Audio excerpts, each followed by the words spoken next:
se ele for lido no que está acontecendo na cidade. A UTP é mais claramente compreendida se você entender as barreiras acústicas. Você já viu? Todo mundo que sai do aeroporto, pega a linha amarela, a linha vermelha, tem as chamadas barreiras acústicas. Barreira acústica, em vários países do mundo, vários, em lugares de grandes estradas, tem as barreiras acústicas. Isso é uma novidade. Vários países têm as barreiras acústicas. Mas é muito curioso. Aquela barreira acústica custou 20 milhões na prefeitura.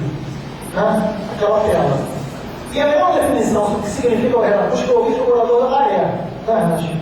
O morador da Maré falou para mim, olha, numa atividade mais de Maré, o morador da Maré falou para mim, ele falou, olha, era uma atividade sobre a barreira acústica. Ele falou, olha, aqui dentro não tem saneamento básico, não tem creche, não tem saúde pública, mas está um silêncio.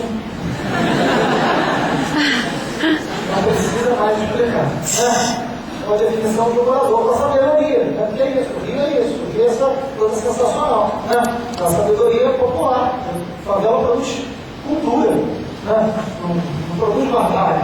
É só que não está lá ou não conhece que tenta codificá-la. Mas enfim. Isso é grave. Então, o Zé Tadilho, que dirigiu o Tropa, ele tem uma frase que eu acho que é muito emblemática, na brincadeira de um de boa parte que ele fala, mas ele diz o seguinte, ele falou, Marcelo, tinha que ter uma segunda UTP. E eu sempre demoro a entender o que ele está dizendo. E eu falei, como assim? Não tem uma unidade de polícia pacificadora? Então agora a gente tem que ter uma unidade da pacificação da polícia. Porque isso é fundamental se você ter uma outra perspectiva de polícia, com aproximação com a comunidade, com uma outra formação e com controle sobre ela. E esse projeto não existe. Não existe. Os conflitos são inevitáveis, porque o Estado não tem uma outra presença. E o que você tem é uma troca de governança. É uma troca de governança. Você não tem a construção da soberania. Porque não há até hoje, das UTPs construídas, são 3 anos, uma leitura do poder público para dizer quem são os jovens da UTP e que investimentos sociais esses jovens mais necessitam. Qual é a leitura que o poder público pode fazer sobre quem são os moradores jovens das áreas do UTP para eu entender qual é a melhor maneira do Estado estar lá dentro, dialogando com a transformação real daquele lugar. Não se sabe. Não se sabe, não tem produção de informação. Se não tem produção de informação, não tem política pública. Tem eventos, né? Porque a gente vira cidadania do aplauso. A gente vai para a rua, assiste o show, bate palma, volta para casa. É o cidadão foca. Porque você não tem mecanismo de participação. Você não tem mecanismos concretos de alteração de uma realidade. Não tem política de cultura que faça com que a produção cultural local tenha espaço. Não, são eventos milionários, né? E é uma cidade de espetáculo, cara, absurda, excludente e violenta. Mas moderna, né? Mas moderna. Então, enfim, sua pergunta é ótima. E aí, esse processo de achar que a militarização resolve, porque essa é uma cultura que se constrói, né? O pobre precisa de polícia. Cultura que vai entre grande e mau teatro. Porque a concepção de cultura é espetáculo. Né? Não é a manifestação de vida, de identidade. Então, o que pobre precisa é polícia. Então o governo lá, uma pérola nova, e eu, depois da manhã, estou brigando na Assembleia Legislativa, que é para tentar aprovar uma audiência pública sobre isso, que a solução do Estado agora é pegar um policial armado e botar dentro da escola pública. Eu acho que essa universidade devia se manifestar sobre isso, porque não é possível que alguém, com o mínimo de discernimento, entenda que o que a escola precisa de um policial armado para dentro de cada aluno. Isso é, eu sou professor de 20 anos de sala de aula. Isso é um escândalo.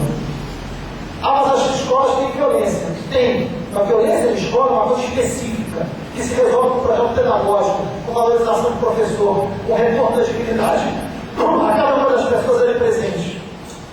Não existe mais merendeiros. Não existe mais inspetor. Eu sou filho de inspetor de escola pública. Não existe mais inspetor de escola pública. Né? Não existe mais servente. Não existe mais o porteiro. E a solução do porque ele é armado para dizer que ele vai receber um pico. Porque é isso. Ele vai receber um dinheiro extra para trabalhar armado dentro da escola. escolas que são em áreas de conflito. Então a polícia não resolve nem fora da escola, nem nem dentro. Você vai levar para dentro da escola o conflito armado. Isso é um negócio inacreditável. Isso já está valendo. Aí você quer tentou me acalmar, falou, não, nós vamos fazer um curso. Mas como nós vamos fazer? Eu quero lá na escola. Vai fazer como? Depois que mataram alguém ou foi mortos? E aí a culpa vai ser do policial. Porque eu tenho certeza que o governador vai tirar o guarda na cabeça e vai dizer, esse policial é retratado, não é mental.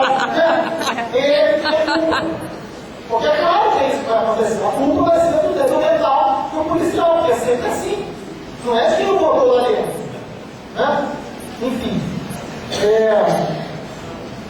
Deixa eu ir rápido aqui, porque. Olha, a Soraya, sobre marcha da maconha e golpe de 64, todo lugar que tem a criminalização, olha Soraya, todo lugar que tem a criminalização da pobreza tem necessariamente a criminalização dos movimentos sociais.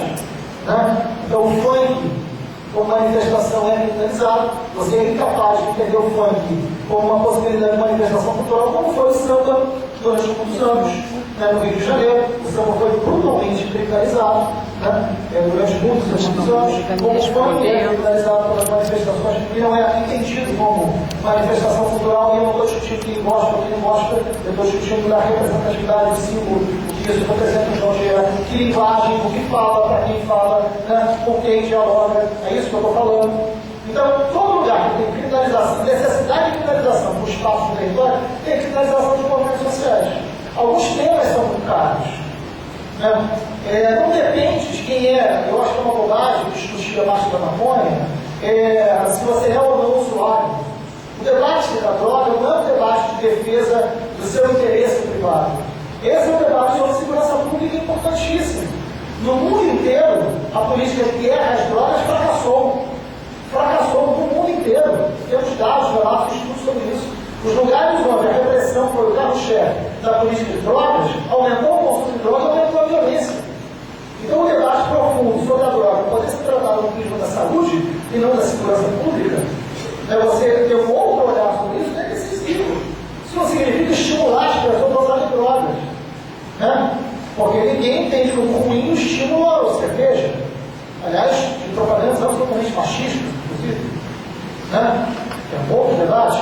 Né? Tome cerveja que você vai ficar com os pais, né? Ou coisa do tipo, porque é uma identificação que eu acho ruim, muito ruim, né? Mas alguém de sã consciência, o consumo de álcool, eu sei que vocês não devem, mas o consumo de álcool o consumo de álcool é um problemaço, não é? No meio dos jovens, o consumo, eu tenho filho, né? Jovem, claro, né? Mas que bebe. Nem me esconde, né? Mas, nem dá também.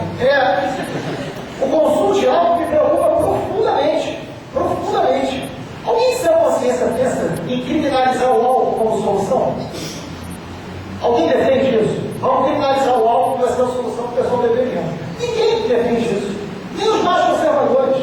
Ninguém defende isso. Por que não defende? Porque não é eficaz. Que não vai resolver? Porque a gente vai lembrar de Chicago. Na década de 30, né? Então, por que não pode ir para um outro exemplo, então? Enfim, é isso. Né? Não vai dar tempo de responder tudo. Ministério Público. Tudo que eu falei do Tribunal de Justiça vai para o Ministério Público. Né?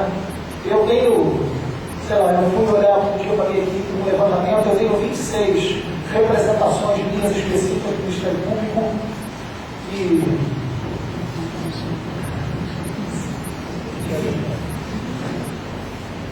fazer parte do palácio. É lamentável. É lamentável. Não cumprem o seu papel. Enquanto eu acho a lista dele só absurdo, os promotores tinham que escolher o seu representante e os representantes tinham que escolher e o orçamento tinha que ser separado. Né? Para que o mínimo de dignidade tomasse conta da orientação. Não estou falando dos promotores, eu tenho vários promotores amigos de frequentar minha casa, né? Que são sérios para o trabalho extraordinário. Mas estou falando da linha política da instituição. Estou falando da linha política da instituição. A linha política da instituição é a sustentação da base do governo. Né? Age dessa maneira. Eu representei, vou dar só um exemplo. Porque eu tornar isso pessoal, porque não é.